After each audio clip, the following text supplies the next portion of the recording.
I thought Nicholas Baer at the point was really spectacular with his activity level. We got a few traps. We got him playing a little east-west. And this is a team that has really good quickness. They've got guys who can put it on, multiple guys who can put it on the floor, and multiple guys who can make threes. So if you give them the opportunity to have the space that allows them to do that, then they're going to make 12 to 15 threes on you.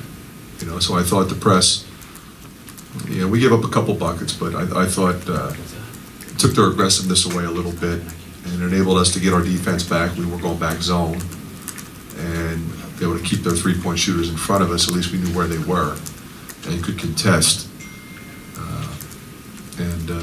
When they did drive it, I thought we moved our feet fairly well. We didn't foul a ton. Because that's what happens too. A lot of times you start fouling them. They're a really good foul shooting team.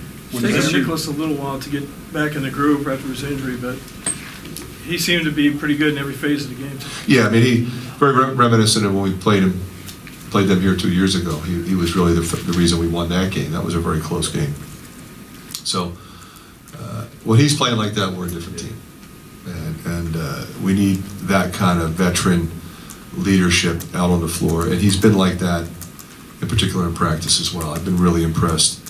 You lose a few, you get a little sideways, especially when you have a young team, and you need those veteran guys to step up and do what they do, and then back it up with their performance, and that's what he did. Was this the best defensively you've been all year, you think? I think it was the best collective effort. I don't. Maybe, we've been pretty good defensively in some other games. We just really haven't put it together until today. And this is a team that's really impressed me. I've watched every game that they've played. The win over Wake Forest. Wake Forest played them really hard, and they won that game. The Colorado game, they could have won that game. That was a terrific, hard-fought. At Wyoming, we saw Wyoming down in the Caymans, and they played them really tough. I thought they had Minnesota the other night, as we all know, a very difficult place to play on the road. So this team is believing in themselves, and I think for us to be able to play the way we did, certainly a big step for us. But anything short of that, and have a hard time beating this team. Jordan and Tyler talked about having fun today. Is that an important part of? I think it's a very important part. Not only during the game, but after the game, they're having fun in the locker room. You want that for your guys to put a game plan together, execute the game plan, and feel good about yourself, feel good about your teammates, and then celebrate a little bit. We don't have a lot of time to play Tuesday, but that's the nature of college basketball, and I'm thrilled for those guys. Jordan talked about he was feeling earlier in the year, feeling pressure, trying to fill the void of Pete and doing maybe too much, and was feeling the pressure. Have you talked to him about that, and how's he gotten over that hump, do you think? To be honest with you, I haven't talked to him about it. I didn't think that was an issue. I just encourage him to be who he is. You're not Pete. Just do what you do. I trust you, and your teammates trust you. I think some of his struggles early on, and he hasn't had many. I think he's played really well, but he's banged up, and he's starting to get healthy, and I think you're seeing the result of that. Does this game kind of give you a little bit of a blueprint on how to handle quicker teams, a little smaller teams with your bigger line? Well, it can, but a lot of times if you stay in the zone for too long, teams can bust it open with threes. So that was the important thing. I didn't think we'd be able to sustain, because we played it about 30 minutes of the game, I think.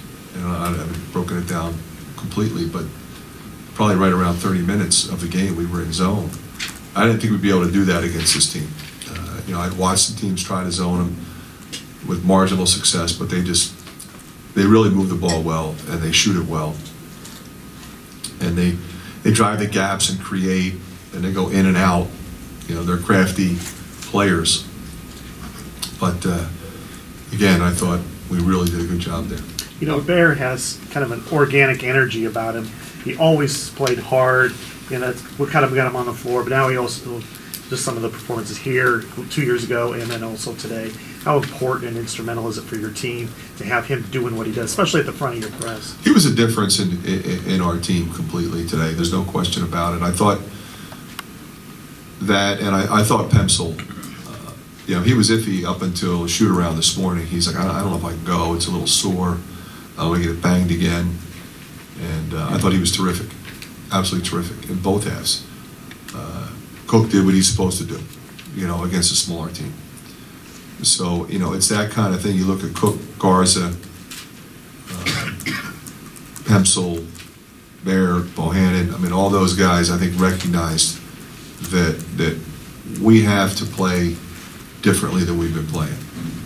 Okay, we have to play better. We have to be more consistent. Yeah, we're still going to make some mistakes, and we did. Some of them were crazy, frustrating, but fewer than before, and we need even fewer. And I think it was a big step for us today. How tough is Cordell Pemsel to play through what he's been dealing with? Well, it's funny because Wednesday he looked like he could play at all. He was working out with our trainer, and then yesterday I thought he practiced really well. But a lot of times you wake up the next morning and I practiced really well, but I can't go. But he said he could go and called his number, and he came through for us. And I think he's really happy about that he pushed himself and performed the way he's capable.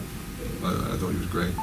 Cook had those early turnovers, and then he kind of settled in. Is that sort of emblematic of the team as a whole a little bit? Well, I thought the first turnover was kind of one of those alley-oop post feeds that invites double teams. It wasn't his fault. They got on him quick, but it was an indication of what was to come. They're going to double him quickly, and I thought after that he was really good. He had the one crazy turnover when he tried to drive it into traffic. That's always a tough call because you want your best players trying to make plays. But when they're stacked like that, there's nowhere to go. And it's a one-dribble kick situation. We had 2 one-dribble kick turnovers, or what should have been one-dribble kicks that wouldn't have been turnovers that were because we're over-dribbling. But that happens sometimes. But the good thing for him is he came back and was really, really good. And I thought when I put him back in, because we had that one group that was going really good, and then we put TC back in, and he kind of finished it off. How is Connor progressing with his conditioning? Slow. Yeah, he gave us some quality minutes, enabled us to rest Jay Bo. I thought he moved the ball. The ball moves really well when he's in there. He's really smart. He's recognizing how they're playing certain action. He's communicating that to the rest of the team. But he was sucking wind pretty good, and we had to really, really care for him. You don't want to leave him out there a possession or two too long. Then all of a sudden there's no stoppage of play, and he's out there 4 or 5 more possessions. And he's out there fighting for his life. So I thought he was really good today. I've been really proud of him. We'll take one more if you got it. Okay, thank you. Thank you.